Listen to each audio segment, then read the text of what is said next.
Physics second का दूसरा chapter या फिजिक्स का 10वां चैप्टर? नहीं बात समझ है? 10वां चैप्टर या दूसरा चैप्टर, जो भी तुम्हें डालना है डाल लो। चैप्टर का नाम तरंग प्रकाश की। अभी तक हम लोग क्या पढ़ रहे थे? किरण प्रकाश की। अब हम लोग पढ़ेंगे तरंग प्रकाश की।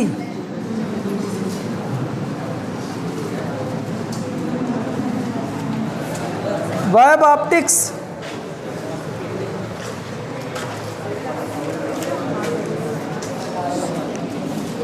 अरे बोल, इसमें आपको कितने पार्ट मिलेंगे उनको पहले लिख लिया जाए। देख, ये भाग है मेटर।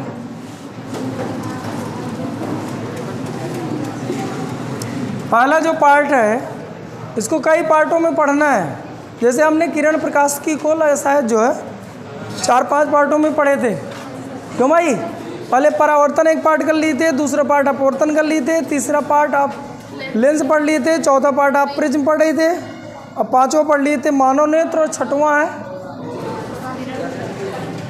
मतलब प्रकाशिकी यंत्र। अरे बोल।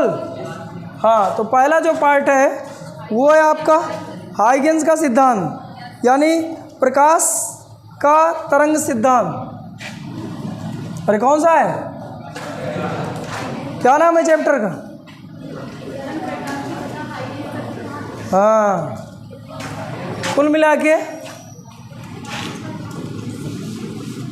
तरंग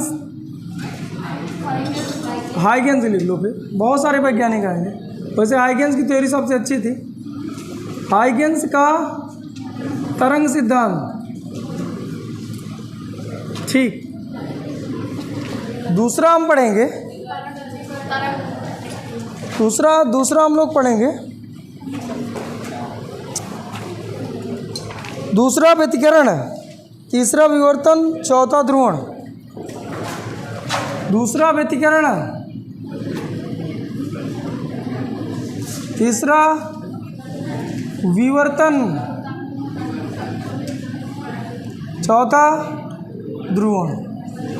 ये 4 खंड इसमें मिलेंगे और सब के सब सरल है। 2-2, 3-3 हेडिंगें हैं, सरल भी।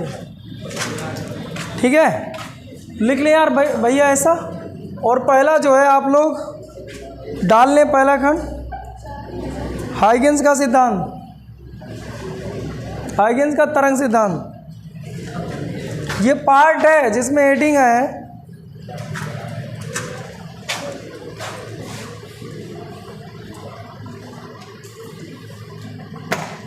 लिख लिया।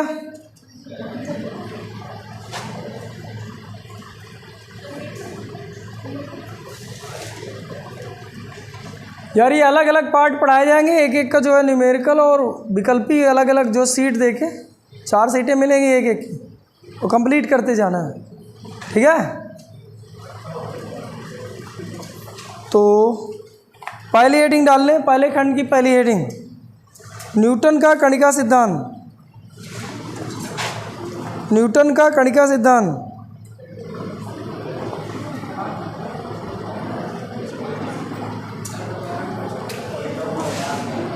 न्यूटन का कणिका सिद्धांत।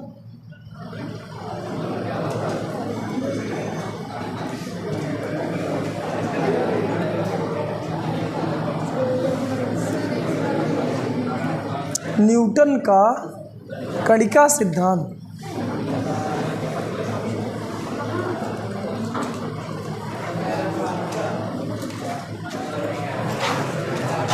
न्यूटन का कणिका सिद्धांत। अरे डाला, इधर देखें, शांत एकदम। पहले यार गौर से सुने, 4 बातें कही थी, चारों रटना है। एक चीज़ और बता दी, पूरा जो पहला भाग है पूरा का पूरा थ्योरेटिकल है, तो मैं भैया यही सुनूंगा, क्योंकि तुम्हारा भरोसा मुझे। हाँ, यही सुनाओ, लिख जरूर लेते हो भी, घर में पढ़ते नहीं। पहला न्यूटन का कणिका सिद्धांत। तो देखिए एक चीज़ मैं बताऊं, एक छोटी सी बात फील करते हैं। अगर किसी वस्तु को धूप में कुछ देर के लिए रख दिया जाए, या कुल मिला के थर्मामीटर रख दो, तो धीरे धीरे वो टेम्परेचर वो ज़्यादा बढ़ा बताएगा। बोल सही? या अभी थोड़ी देर खड़े रहो तो तुम्हें एक उष्मा का एहसास होता है, मतलब एक गर्मी का एहसास होता है कि नहीं? इसका मतलब प्रकाश और ऊष्मा जो होती है वो ऊर्जा है कि नहीं? इससे सिद्ध होता है कि प्रकाश एक ऊर्जा है। और ऊर्जा जब भी एक स्थान से दूसरे स्थान तक संचरित होती है तो उसके दो रीजन हो सकते हैं, या तो वो तरंग है या तो वो कण है। अरे बोल, अरे तो कुछ वैज्ञानिक मानते थे कण है, कुछ वैज्ञानिक मानते थे, तो न्यूटन क्या मानते थे? क्या तुम्हें बात समझ में आई? और 1675 की बात है। कब की? 1675 में उन्होंने कण मानकर एक सिद्धांत दिया। उसमें 4 बातें रखी। इन चारों बातों को अभी अभी सुनिए और समझिए और रटिए और सुनाइए। हाँ, उसने कहा कोई भी मान लो एक प्रकाश स्रोत है, मान लो सूर्य मान लिया जाए। अरे बोल यार, प्रकाश स्रोत है जहाँ से प्रकाश आ रहा है, ये बल्ब। तो कह रहा है प्रकाश स्रोत से प्रकाश अत्यंत सूक्ष्म, अत्यंत नगण्य द्रव्यमान के कणों के रूप में निकलता है। इन्हें कणिका कहते हैं। नहीं आया, नहीं आया, नहीं। प्रकाश स्रोत से जहाँ मतलब जहाँ से प्रकाश निकल रहा है, जैसे कहीं बल्ब लगा है, सूर्य है, वहाँ से प्रकाश आ रहा है ना। तो उसने कहा कि प्रकाश छोटे छोटे कणों के रूप में, छोटे छोटे जिनका आकार व द्रव्यमान लगभग नगण्य होता है, निकलता है छोटे छोटे कणों के रूप में, इन्हें कणिका कहते हैं। अरे बोल, अरे बोल यार, कौन बोलेगा? सभी लोग बोलो। प्रकाश स्रोत से छोटे छोटे कणों के रूप में निकलता है जिनका द्रव्यमान व आकार नगण्य होता है, इन्हें कणिका कहते हैं। नहीं आया? दूसरा, ये कण, ये जो कणिका थी, ये समांग माध्यम में प्रकाश के वेग से, समांग माध्यम में सभी दिशाओं में संचरित होती है। अब नहीं ऐसे बल्ब लगाओ तो इधर जाएंगे, इधर नहीं जाएंगे। कहीं बल्ब आप जलाओ तो प्रकाश तो सभी जगह फैलता है ना ऐसे। तो बोले यार पूरे कमरे में फैल जाता है। तो वही चीज़ दूसरे नंबर में वही बताया कि जो कणिकाएं हैं वो समांग माध्यम में मतलब एक जैसे माध्यम है, जैसे पूरे में कमरे में वायु है तो एक समान चाल से सभी दिशाओं में फैलते हैं।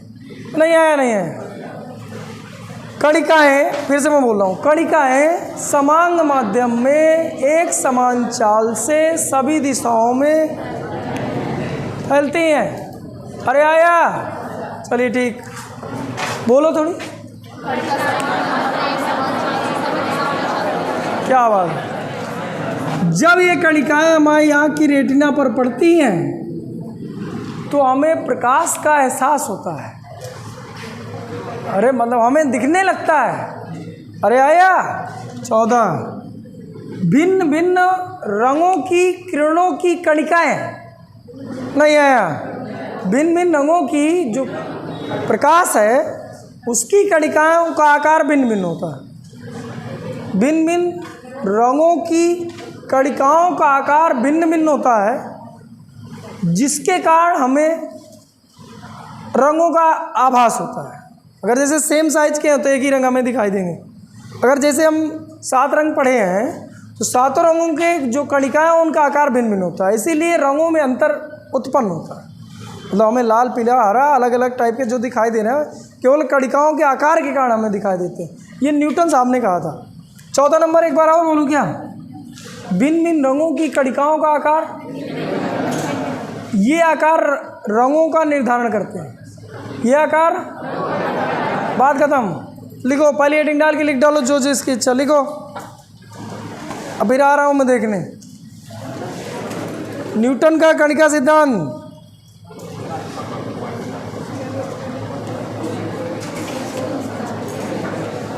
पहला नंबर, पहला नंबर क्या था? किसी प्रकाश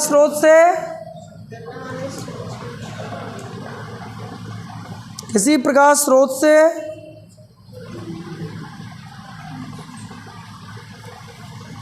प्रकाश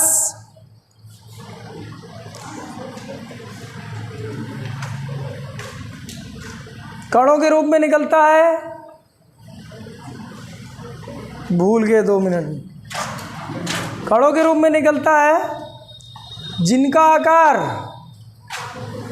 क्या लिखे? जिनका आकार हुआ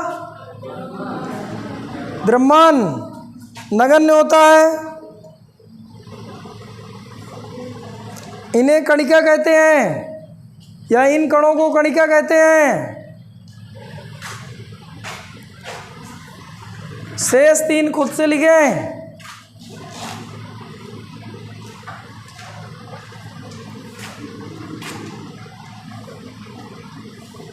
दूसरा नंबर क्या था?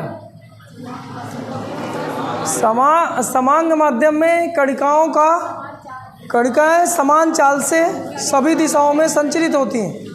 ये हाँ, दूसरा नंबर, समांग माध्यम में ये कणिकाएं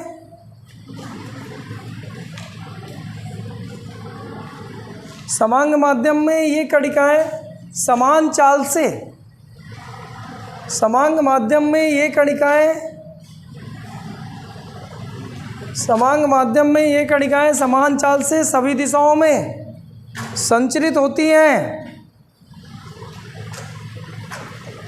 सभी दिशाओं में संचरित होती हैं।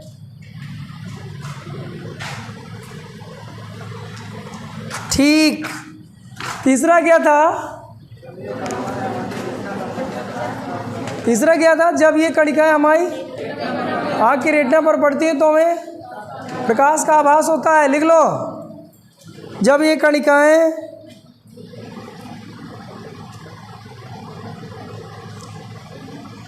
रेटिना पर पड़ती हैं तो हमें प्रकाश का आभास होता है।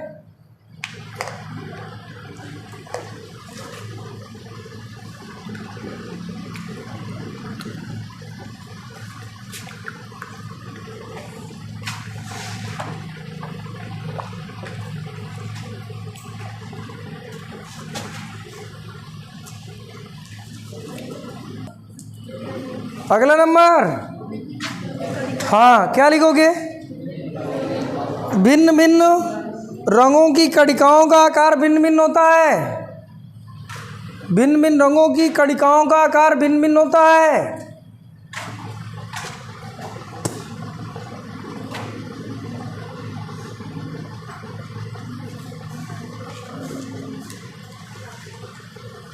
आकार के कारण ही हमें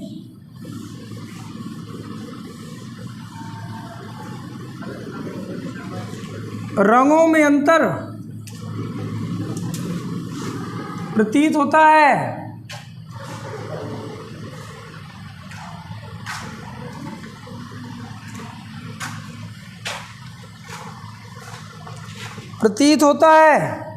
हेडिंग डालें, न्यूटन के कणिका सिद्धांत से परावर्तन की व्याख्या। न्यूटन के कणिका सिद्धांत से परावर्तन की व्याख्या। न्यूटन के कणिका सिद्धांत से परावर्तन की व्याख्या।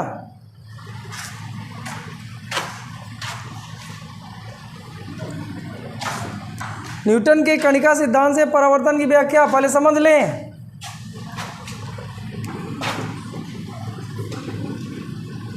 वैसे पूर्णतया ये सब गलत है, ठीक है, जो भी व्याख्या करे, और जो ये बात कर रहा है ये भी गलत है,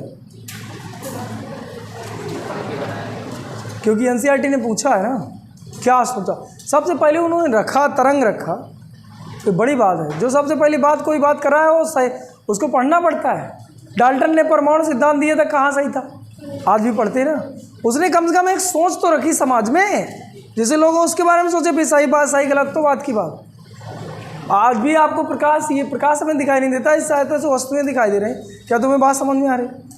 और ये कैसे होगा, क्या आ रही होंगी, कम से कम वो सोच के बताया तो इस कारण हम उसका सम्मान करते हुए पढ़ रहे हैं। उस समय न्यूटन का जमाना था, कहने का मतलब ये, न्यूटन जो बात कहता था लोग सही मानते थे। इसलिए हाइगेंस के सिद्धांत को, हाइगेंस ने अपना सिद्धांत दिया, उसने ये कहा कि पूर्णतः गलत है जो न्यूटन साहब कह रहे हैं। न्यूटन ने देखो पहली गलत बात क्या करी थी कि जब एक माध्यम से दूसरे माध्यम में प्रकाश की चाल जाती है, आप लोग बताइएगा, यहाँ चाल कितनी, 3 × 10⁸ बताइए, जब यहाँ माध्यम में जाएगी तो चाल घटेगी बढ़ेगी? उसने कहा था बढ़ेगी। किसने? तो समझ में आया। फिर एक वैज्ञानिक आया तो फोको, हाँ वैज्ञानिक का नाम है, चिढ़ाओ नहीं, फोको।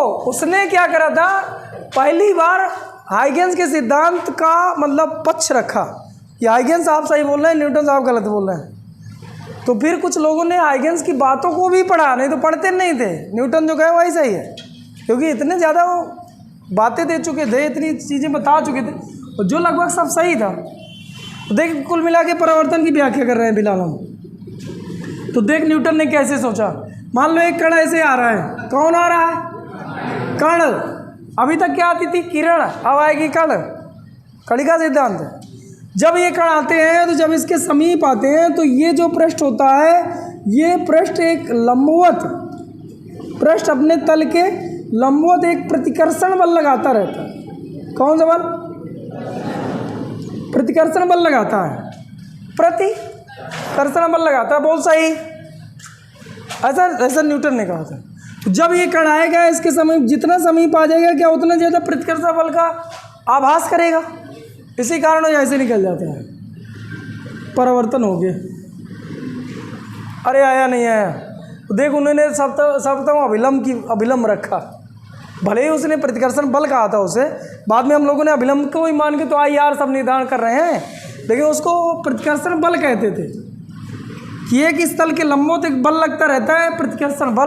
तो जब कोई छोटे छोटे कण, यानी जब प्रकाश की कणिकाएं इस पृष्ठ की ओर आती हैं तो इस प्रतिकर्षण बल का अनुभव करती हैं। इस कारण ये उसी माध्यम में वापस लौट जाती हैं और अपने मार्ग से इसी को प्रकाश का खत्म बात। लेकिन फिर से उन्होंने गलत बात ये कर दी प्रकाश के अपवर्तन में। उन्होंने कहा कि जब ये प्रकाश के कण, छोटे छोटे कण जब इसके समीप आते हैं तो एक आकर्षण बल लगता है। पहले क्या कहा था? परावर्तन भी व्याख्या करनी, तो अब इस पार निकालना था तो आकर्षण बल लगाना चाहिए। तो कह रहा है कि एक आकर्षण बल लगता है, और स्पष्ट नहीं कर पाए क्यों, नहीं बात समझ में आ रही बात। एक बार परावर्तन की जब व्याख्या की है तो उन्होंने कहा प्रतिकर्षण बल लगता है। दूसरी बात, जब उन्होंने अपवर्तन की व्याख्या किया तो उन्होंने कहा कि अभिलंबवत एक आकर्षण बल लगता है। इस कारण जब ये कणिकाएं यहाँ पर पड़ती हैं तो दूसरे माध्यम में जाती हैं और इनकी स्पीड बढ़ जाती है। तो जो सघन माध्यम होता है वहाँ पर कणिकाओं की चाल अधिक होती है, और जो विरल माध्यम होता है वहाँ कणिकाओं की चाल। अरे आया नहीं है यार, एक तो लिखते जाओ, नहीं तो फिर तुम लोग बोलते जाओगे। परावर्तन आया, लिखो, कहानी में बोल रहा हूँ, तुम लोग लिख लो। हाँ भी बनाओगे, बाद में बना लेना।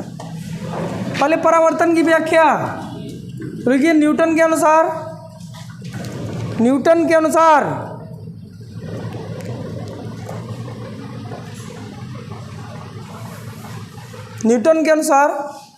जब कणिकाएं किसी अपारदर्शी तल पर पड़ती हैं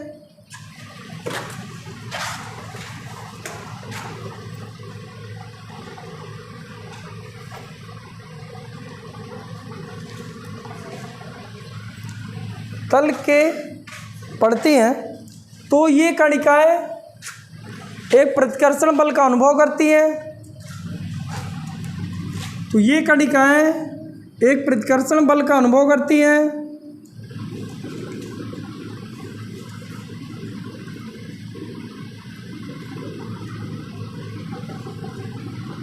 एक प्रतिकर्षण बल का अनुभव करती हैं। तो ये कणिकाएं एक प्रतिकर्षण बल का अनुभव करती हैं,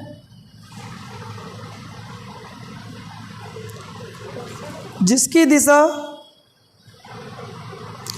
पृष्ठ के लंबवत होती है।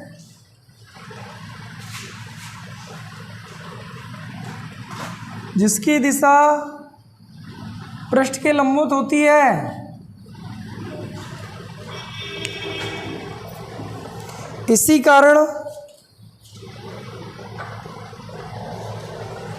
कणिकाएं उसी माध्यम में लौट जाती हैं और अपने मार्ग से विचलित हो जाती हैं।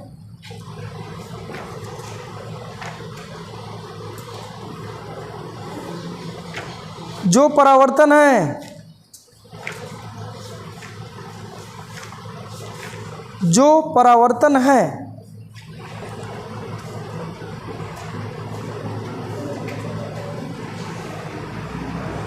जो परावर्तन है, चित्र बना ले।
बन गया बेटा।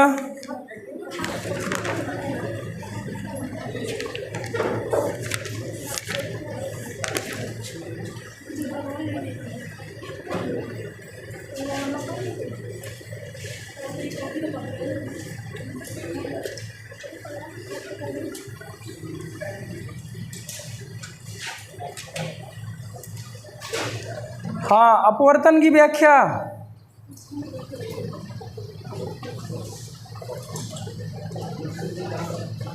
अपवर्तन की व्याख्या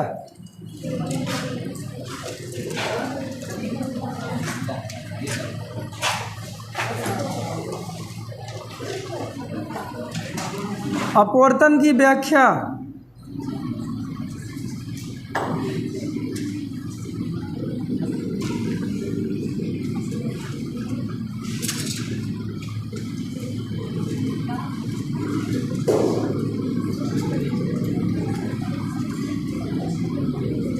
देख इधर फिर से समझ ले।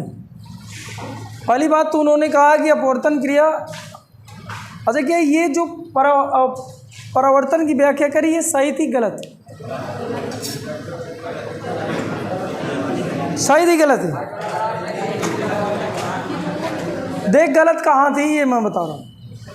अच्छा एक चीज़ मुझे बताओ, मान लो ये अपारदर्शी तल है, क्या है?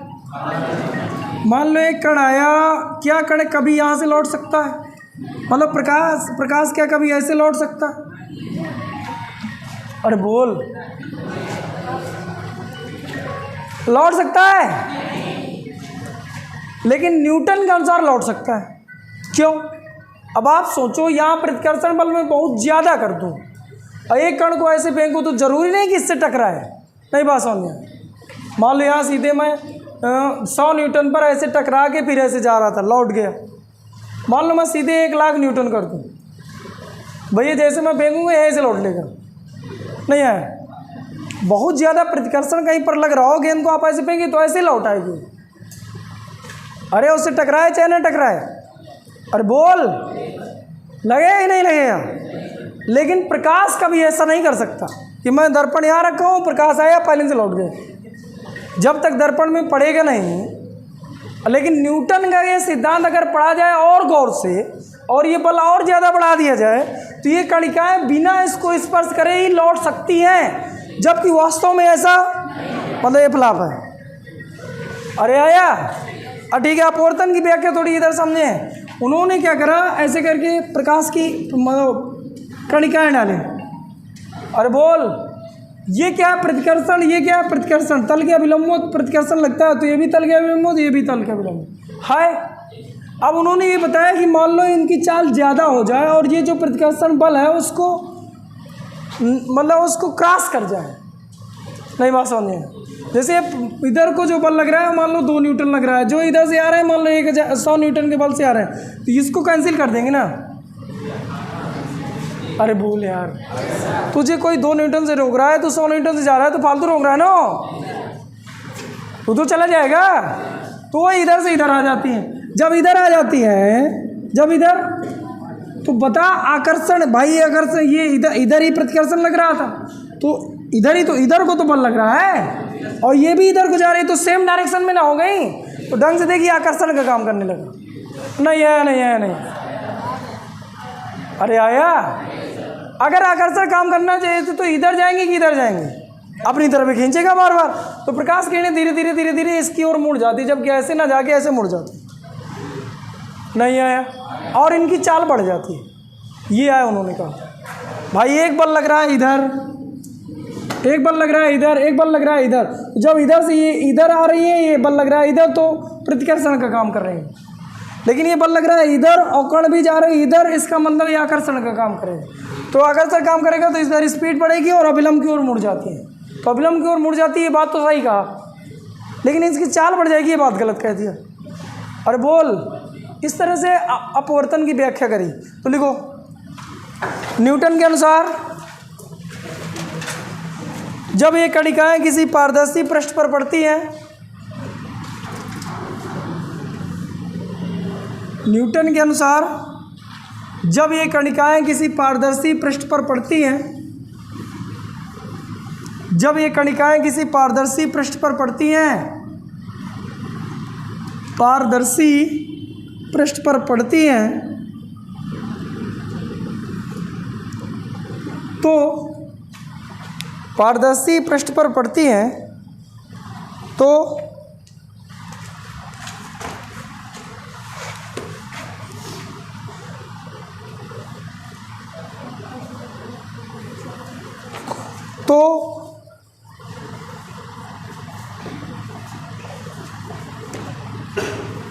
लगने वाले प्रतिकर्षण बल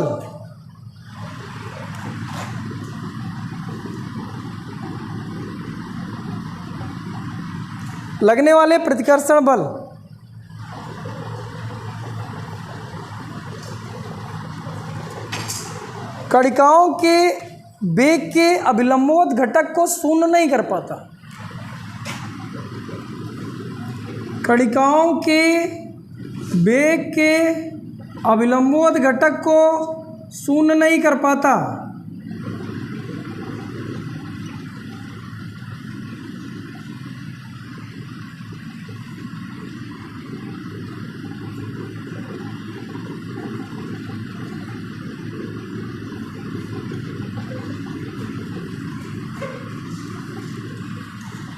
शून्य नहीं कर पाता। इससे एक माध्यम से दूसरे माध्यम में कणिकाएं चली जाती हैं।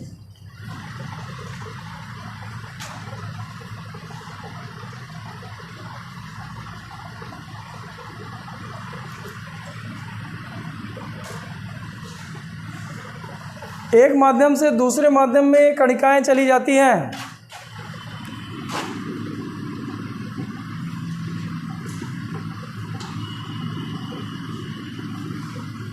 दूसरे माध्यम में प्रतिकर्षण बल आकर्षण का काम करता है। दूसरे माध्यम में प्रतिकर्षण बल आकर्षण का कार्य करता है।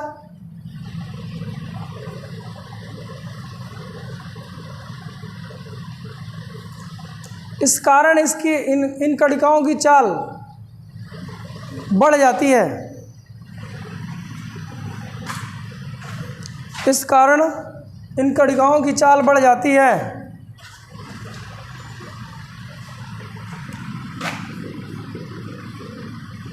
अरे लिख लिया? तो फिर ये चित्र भी बनाओ।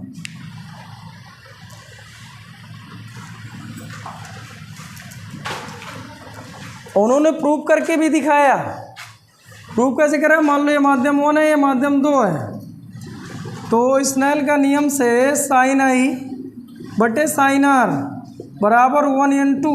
बोल सही। उन्होंने कहा कि जिसको हम लोग लिख सकते हैं, इधर की चाल कितनी v1, इधर की चाल कितनी v2, इसको उन्होंने लिखा v2 बटे v1। v2 बटे, जो गलत था, ये है गलत था, लिख दिया था, v1 बटे v2 लिखना चाहिए। ये न्यूटन के अनुसार है।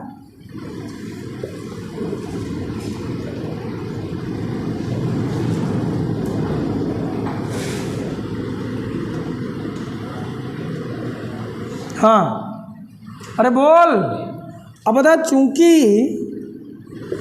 1n2 ग्रेटर देन 1, ये बात सही गलत?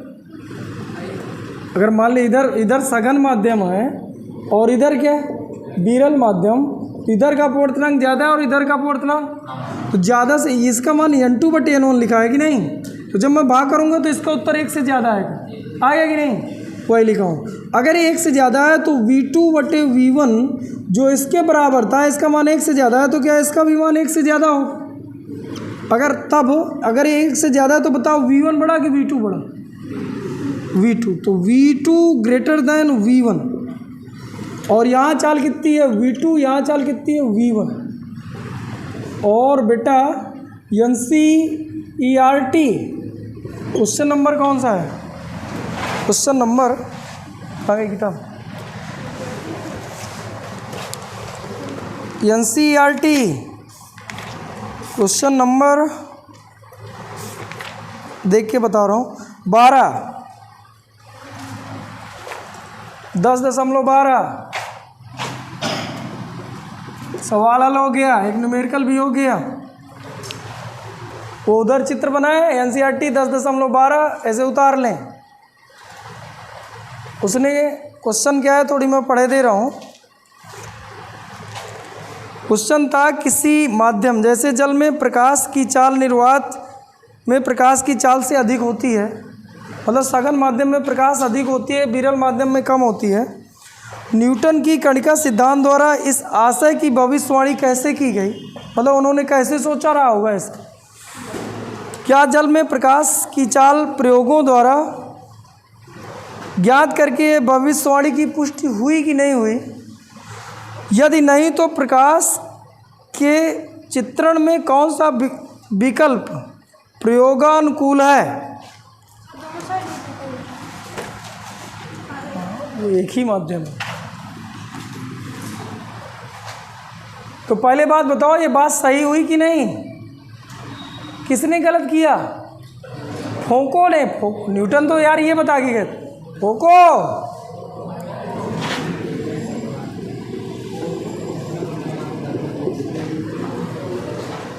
अरे बोल। फोको ने अपने जीवन में 2 खोजें करी थी, एक ये न्यूटन को गलत कर दिया, बड़ी बात थी उस समय, न्यूटन को गलत करना बड़ी बात। दूसरी बात, उन्होंने बनाया था भ्रमण धाराएं, मतलब जो है, जो आजकल इलेक्ट्रॉनिक रेलें चल रही ना, उनमें जो करंट के कारण चल रही है, तो उनमें जो ब्रेक लगाई जाती है, इलेक्ट्रॉनिक ब्रेक कहते हैं, उसका सिद्धांत फोको ने दिया था। तो आज इतना सक्सेस है। प्रेरण जो चुंबकत्व है उसके बारे में फोको ने बताया था, भ्रमण धाराओं का नाम दिया था। कहता है इन धाराओं को फोको धारा भी कहते हैं। हाँ, तो क्वेश्चन ये था, ये थोड़ी थोड़ी मुझे बताते जाओ। न्यूटन की कणिका सिद्धांत की इस आशय की भविष्यवाणी कैसे की गई? तो क्या इस आशय की भविष्यवाणी कैसे की गई समझ में आया? जैसे सघन माध्यम में प्रकाश किरण जाती है तो जो प्रतिकर्षण बल लगता है, रियल में वो कणिकाओं के लिए आकर्षण का कार्य करता है। इससे उनकी चाल, वो ऐसा सोचे थे, बोल सही लिख लेते। अच्छा, ये भी उसे बता देना था, जबकि यहाँ गलत कहाँ पे कर दिया था, यहाँ v1 बटे v2 लिखना था, v1 बटे तो सही हो जाता। हाँ सही है, v1 बटे v2 लिख देते तो सही हो जाता, जबकि उन्होंने लिख दिया v2 बटे v1 तो आता है। उसका ये निष्कर्ष निकला है, प्रूफ भी करके दिखा दिया, गलत लिख के प्रूफ कर दिया। आगे क्या कह रहा है? क्या इस भविष्यवाणी की पुष्टि हुई? तो हुई। किसने करा? फोको ने। क्या करा? जस्ट अपोजिट है। सघन में इसकी चाल कम होती है और विरल में ज़्यादा होती है। फिर कह रहा है कि प्रकाश के चित्रण में कौन सा विकल्प प्रयोगानुकूल है, मतलब कौन सा, मतलब हमारे हित में उन्होंने बात करी, तो ये वाली बात हित में करी।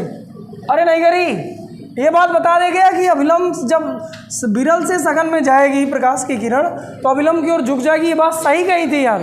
तो हमारे लिए कौन सी अच्छी बात कही गई, ये वाली जो अभिलंब की ओर झुक जाती है, बात सही कहती है, लेकिन चाल पड़ जाती है बात। आया नहीं आया, चलिए ठीक, हेडिंग डाले। हाँ, हाइगेंस का तरंग सिद्धांत यार, उसके पहले तरंगाग्र डाल लो यार, थोड़ी ज़रूरत पड़ती है। बस ये डाल लिख लो, छुट्टी। तरंगाग्र,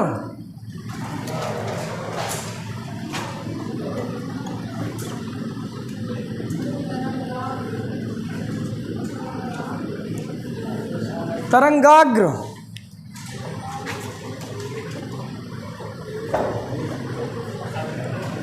अरे लिखा, टाइम कितना हो गया? तो अभी तो अपने टाइम पे ही पढ़ा रहा हूँ, ऐसा लग रहा है जैसे ज़्यादा पढ़ा दी। इधर क्या पढ़ रहे हैं? गौर सुन, तरंगाग्र क्या है? अच्छा, इंग्लिश में क्या लिखा है?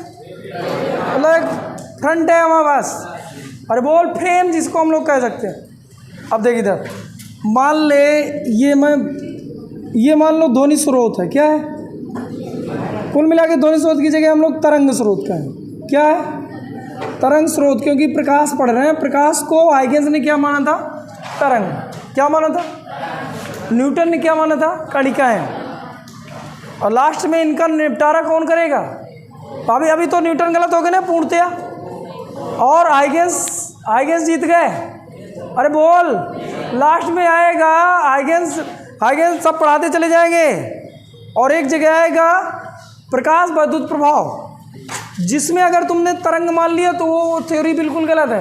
जैसे आप अपने घर में वो क्या है कि वो सौर पैनल नहीं लगे होते, वो घटना प्रकाश वैद्युत प्रभाव है, वो प्रकाश वैद्युत प्रभाव की एक छोटी घटना है। अरे आया, लेकिन अगर मैं तरंग मान लूँ तो फिर वो घटना नहीं होनी चाहिए, लेकिन होती है, तो फिर हाइगेंस गलत। हाइगेंस खुद अपने आप को दो बार बदले हैं, एक बार कण कह रहे थे, एक बार तरंग कह रहे थे, फिर शांत हो गया कि यार कुछ ना कहा जाए। फिर 1924 में निपटारा हुआ, डी ब्रोगली करा। उसने करा क्या? देख, दोनों की बातें सेट कर दी। उन्होंने कहा कि कण जो प्रकाश है कणों के रूप में निकलता है, तरंगों के रूप में चलता है, बात खत्म। दोनों चीज़ हो गई। अरे ना हुई तो आता है प्रकाश में दोनों गुण होते हैं, इस गुण को हम द्वैत प्रकृति कहते हैं। निपटारा हो गया, मतलब दोनों चीज़ सही थी, फालतू परेशान थे। अरे ठीक, फिलहाल अभी निपटारा नहीं हुआ, अभी हम लोग तरंग मान रहे हैं। अब देख, मान लो इधर से जब हम लोग तरंग किसी माध्यम में चलती है, जैसे मैं बोल रहा हूँ तो ध्वनि एक तरंग है, बात पता है, और हमारे तुम्हारे बीच एक माध्यम है, पता है कहेगा? वायु का माध्यम है। तो वायु के कण कंपन करने लगे होंगे। मान ली इधर वायु है, इधर ये कण कंपन कर रहे होंगे। अब मान ली ऐसे तरंग जा रही है, अरे ऐसे तरंग, लेकिन ये जो कण थे अगर ये संचरण के अंदर से ऐसे कंपन करें, इधर तरंग जा रही, इधर ऐसे कंपन करें, तो ऐसी तरंग को हम कौन सी तरंग कहते हैं?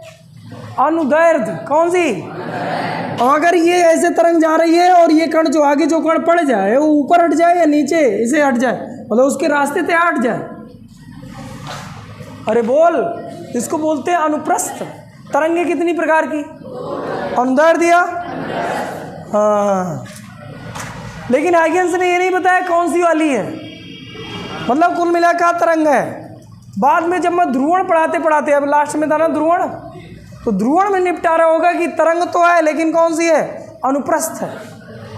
और कैसे होगा वो बाद में बात होगी, अभी केवल तरंग मानना है। तो जब ये कण कंपन करते हैं तो ये कण जो कंपन कर रहे हैं तो ये एक ऐसी सिचुएशन बना लेते हैं कि मान लो ये तरंग गई, ये तरंग गई, ये तरंग गई, ये तरंग गई, ये मान लो सब के सब ऐसे ऊपर उठे हुए थे, तो यार ये सब एक ही कंपन की समान कला पर हैं प्रेजेंट में। जैसे तरंग निकल जाए भी अपनी जगह पर है, यानी जो वो हलचल है वहाँ पर कंपन की समान कला थी। तो उस समान कला पर जितने कण हैं उसको मिला के एक मैं पृष्ठ खींच दूँ, उस पृष्ठ को क्या कहते हैं? नहीं है अरे आया नहीं आया?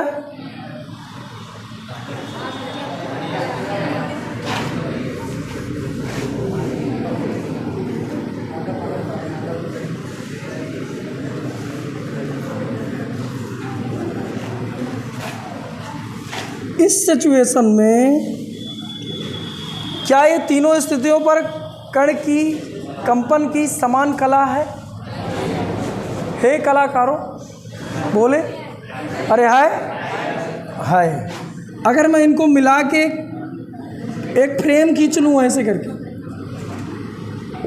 दिखा?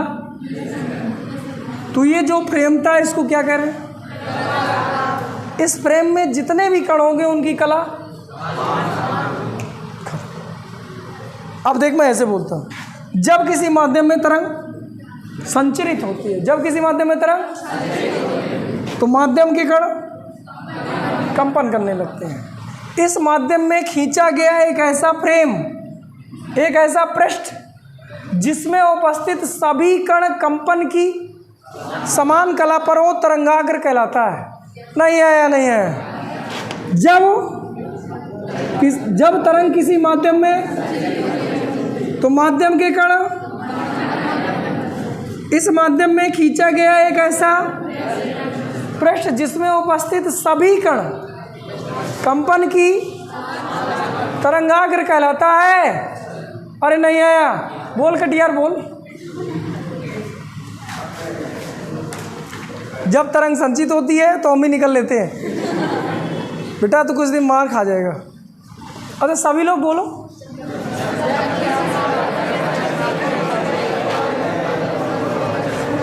इतनी छोटी डिफिनेशन नहीं थी यार। तुरंत शांत हो गए। समझ में तो मुझे कुछ आया नहीं, लेकिन ये जरूर समझ गया। जब तरंग किसी माध्यम में, तो माध्यम के कण कंपन करने लगते हैं। इस माध्यम में खींचा गया एक ऐसा पृष्ठ जिसमें उपस्थित सभी कण कंपन की समान कला पर हो, तरंगाग्र कहलाता है।